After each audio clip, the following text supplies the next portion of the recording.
Hi to all of you. I find you this time for the presentation of a knife promised to a great success.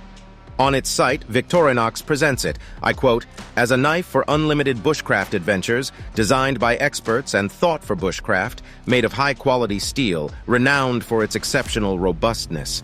Venture knives of unfailing reliability to meet the challenges that one encounters in the great outdoors.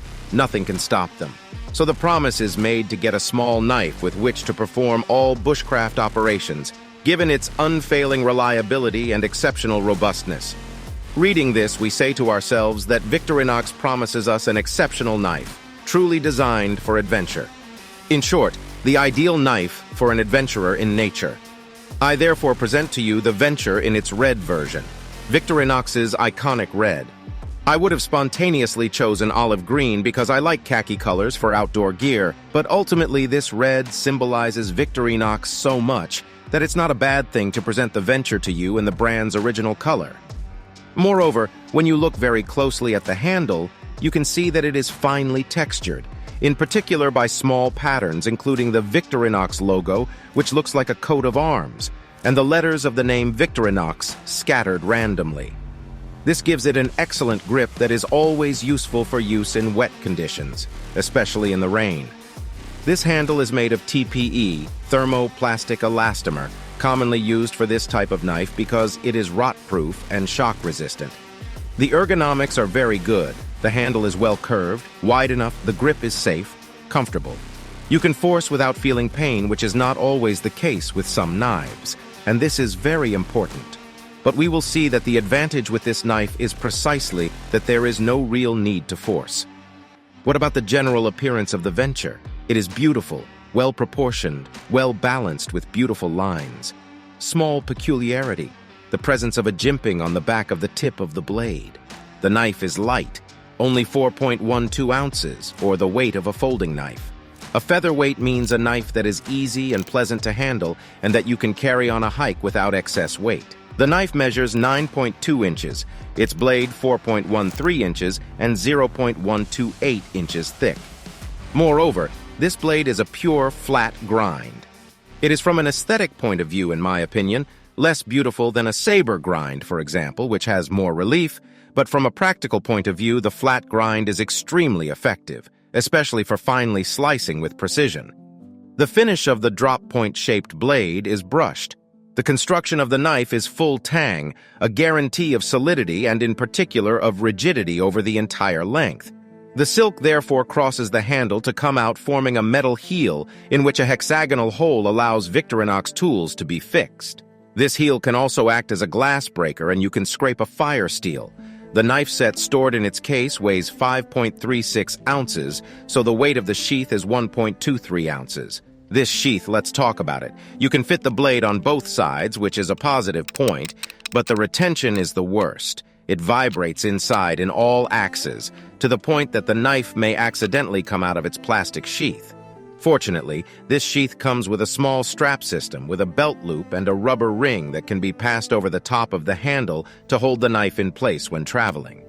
It's a pity that Victorinox has neglected the retention criterion of its sheath because, as the manager of a major Swedish knife brand told me, the sheath is where the knife will spend most of its life. It is therefore an essential and inseparable element of a fixed blade knife to not only protect its blade, but also protect you from it.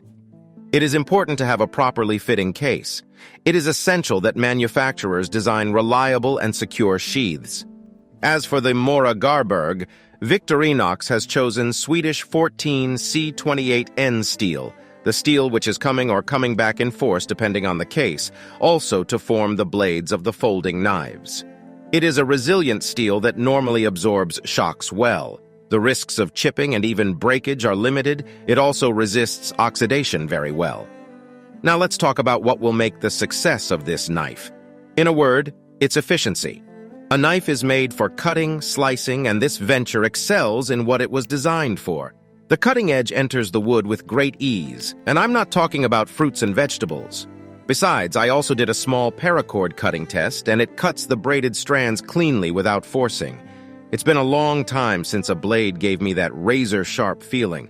Also, watch your fingers. Regarding the price, if we compare it to its direct competitor, the Mora Garberg, we can say that they play in the same category.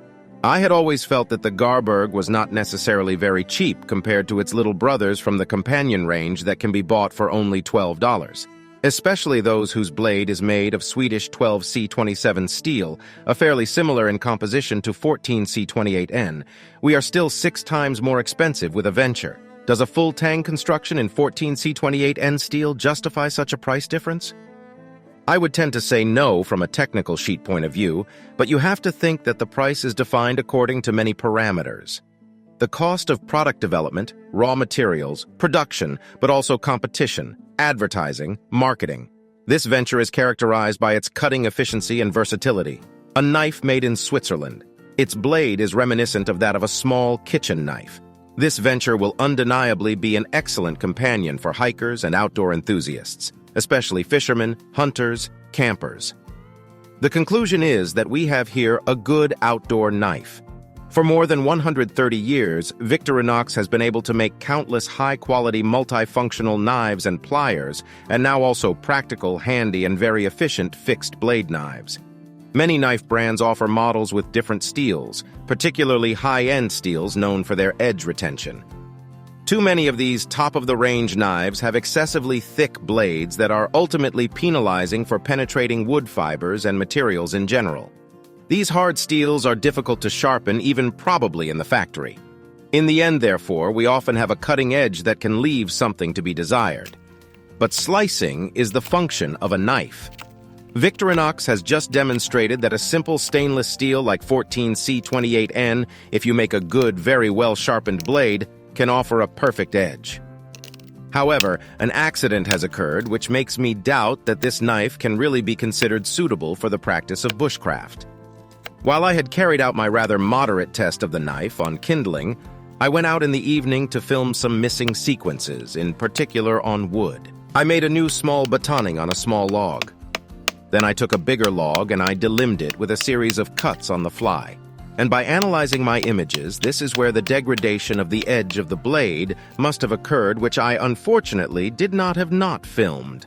I didn't notice it at the time before doing this last batoning on a bigger section of wood because I was concentrating on the focusing and the framing to film.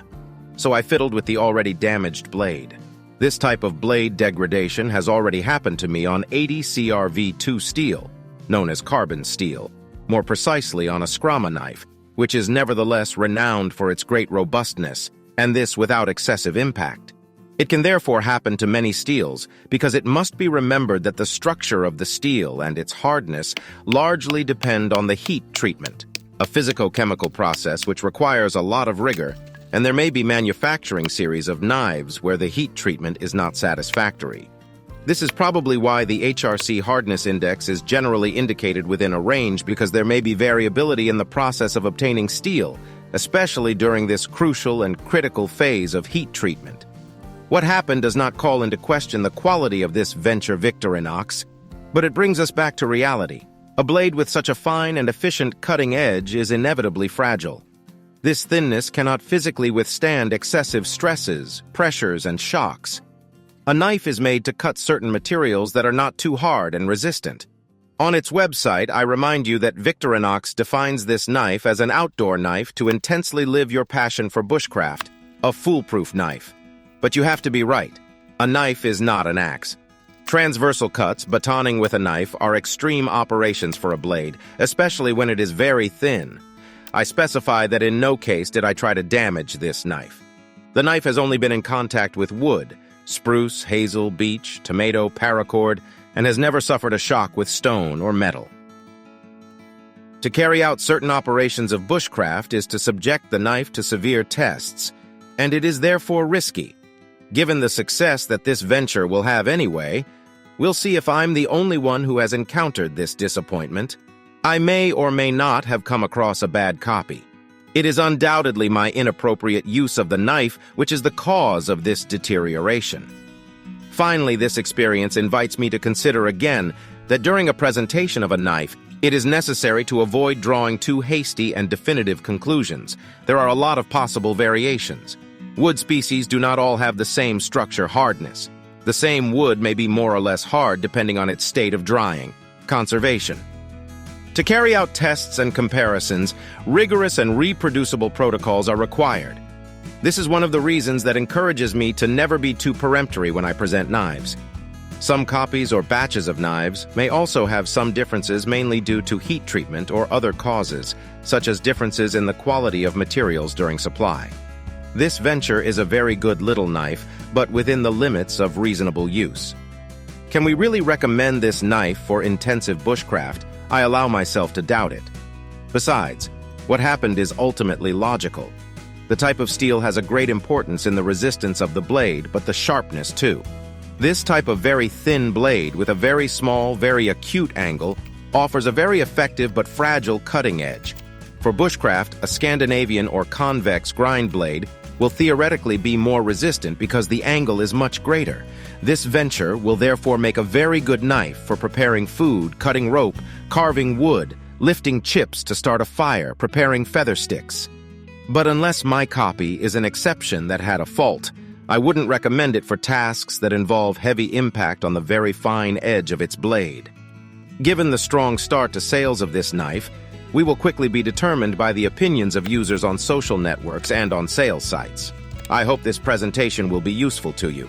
Do not hesitate to say in the comments what you think of this new Victorinox. See you soon for other knives.